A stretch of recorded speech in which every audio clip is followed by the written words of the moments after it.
People sometimes here in the US think ska bands died, but it grew in other parts of the world. And then it leaked back into the Latin ska bands that we have in LA. Most people in the rest of the world don't expect Latinos in LA to listen to ska music or even know about it, but it's what we do.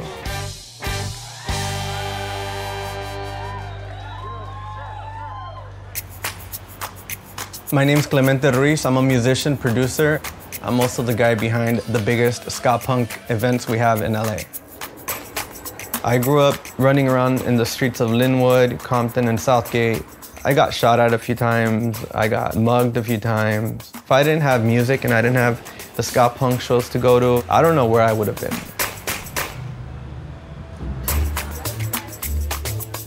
Latin Ska Punk has influences from all over the place. It's a genre that collects bits and pieces of everything from Jamaican reggae to hardcore to the Mexican Latin ska.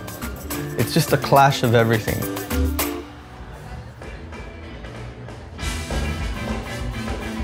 Latin ska started popping up in LA in the mid-late 90s. It was in the neighborhood. We had a hard time playing legitimate venues. That's kind of what sparked me having to organize some of these events because no one would do it for us. I think a lot of these Latino kids in the neighborhoods are attracted to ska music. The way people dance, the way people dress, they just find themselves in that. The rhythm really gets you going. It touches a lot of people. To a lot of these kids that go to our shows, it helps them find themselves. It makes them feel like they do belong to something. It's a very personal connection to them.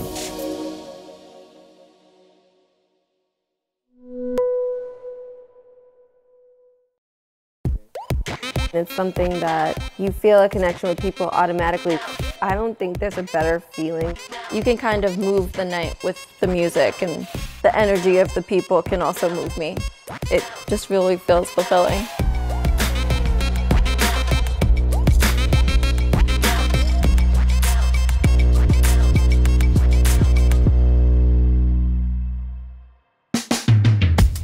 Hi, I'm Angel. I'm Dren. We're twin DJs and producers. What makes a good DJ is being observant. If I play one track and I'm just like, everybody really responded to that, it's knowing in your head in a split second, I've got 10 other tracks that sound just like that. We do switch off usually every 30 minutes. She can kind of like move off of what I did. When we're not playing, we're watching the audience. She'll be playing and I'll come over and whisper up and like, play that next. I know when my twin has it, we'll be okay. We grew up in the Bronx. Grew up in the Bronx, New York. And it's a really Jamaican area. A lot of reggae playing out in the streets all the time. In 5th grade, we entered this program that helps inner city youth that are generally underprivileged. We got very lucky, but some kids don't get as lucky.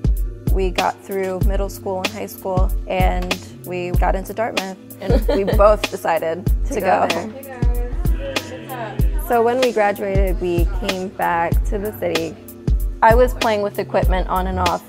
I went home one day and I told her, like, this is what we have to do. After you graduate from college, nobody's thinking you'll then go on to become a DJ. It was one of those moments where you had to be resolute in what you were doing. There's no kick yet. And then the bass hits. I kind of like it. I think DJ is definitely a predominantly male industry. We've heard some negativity from not even other DJs, but people and audiences. And I think it's been surprising just because it doesn't feel like DJing should be a gendered thing. I take a burden upon myself to perform better because we are women. We do get a lot of good feedback from girls and women who want to learn to DJ. Who want to learn how to DJ.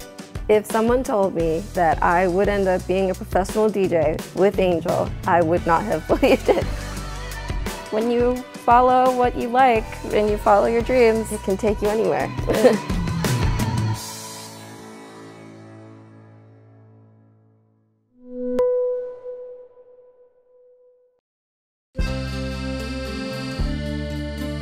There's a lot of places that don't let me perform simply because I'm black. That doesn't really get to me because I'm trying to show the world that, you know, music is universal, it can unite us all.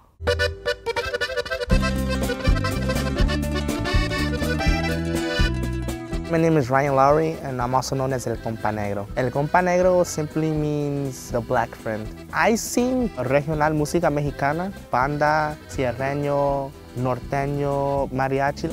Yo soy negro claro, afroamericano, corazón y alma de un mexicano. Since I was little, I've been around Hispanics, so I mean, it actually comes natural with me, it flows out.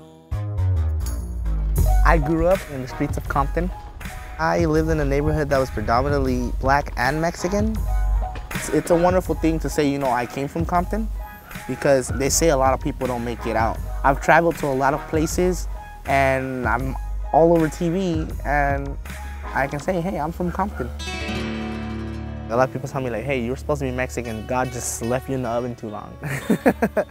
I know for a fact that I am African American, but yeah, I do feel like I live that life. I have lived a ranchero life. I've had horses, I've had roosters, goats, pigs, everything. I know how to saddle up a horse, get on and make them dance and everything. A lot of people misunderstand it and say, hey, you're trying to be Mexican too much. I'm like, well, there are American cowboys. There are people who use boots, and just that's what I was taught, what I've been around. But yes, like I said in my song,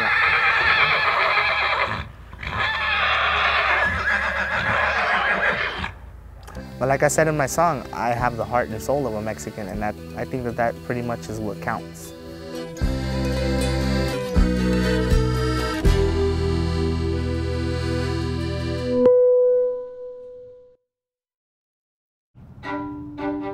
As far as prisons go, if we have to be here, we need something to reform of.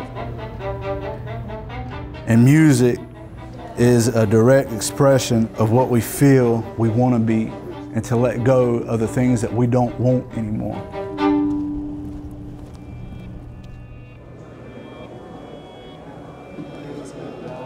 At Lee Correctional Institution, a maximum security prison in South Carolina, the New York-based chamber orchestra, Dakota, spends a week a year working with inmates to write music. The inmates included in this program are chosen by merit. No prior musical experience is necessary. All right, I want to learn this in chunks because you guys are teaching us this song now, which is totally radical and awesome.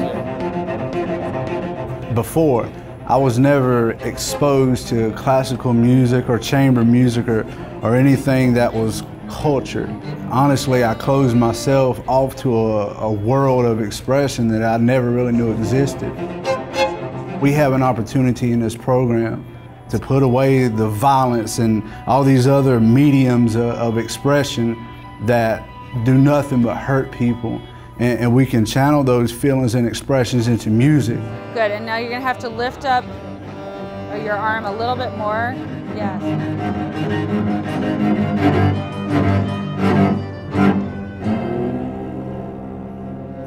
When we're able to practice and actually get together, and just for that moment, just for that little bit of time, you're able to take your armor off for once and just breathe. It's been a big tool to help me change. We have a phrase that we use, we have to act hard, you know, act tough, put on sort of a facade, and we can channel those feelings and expressions into music, which is the most positive way to express yourself.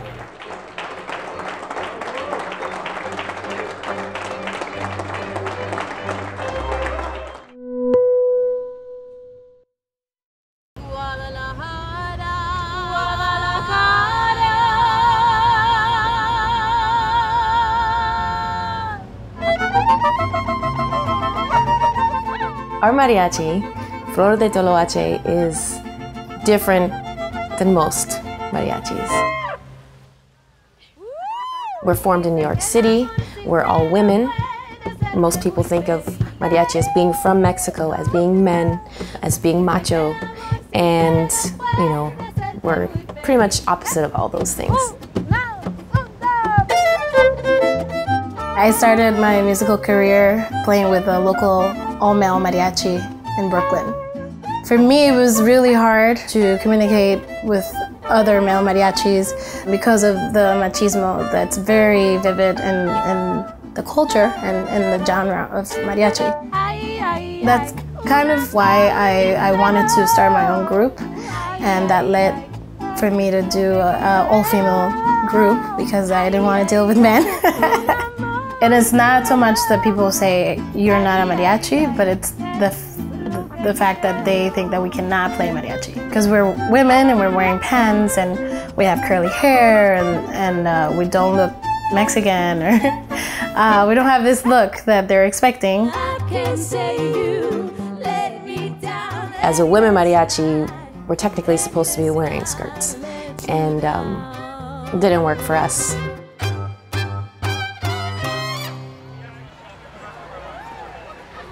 It's one of the most passionate music that I've ever heard. It's just beautiful. It's very heartfelt, and I think that's what makes mariachi so special. It's my dream to be able to perform and connect with people through music. I don't think I could ask for more, you know, and that's what keeps us going, I think. Thank you so much. Gracias, Nueva York.